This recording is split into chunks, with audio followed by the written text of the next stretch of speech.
No niin, mission accomplishment. Niin. Tässähän tämä kohdekala oli. Ja...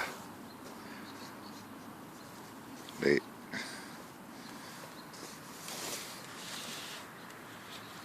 Tämmöinen kultakala ruutana.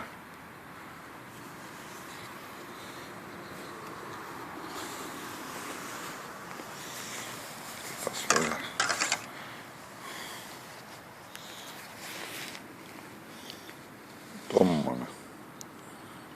Ja tossa on syöttiökin, että siinä on sitä kuuluisaa nalleheutolle palloa. Kuvauksen jälkeen päästetään petoon jatkamaan pintaperhosten syöntiä tossa.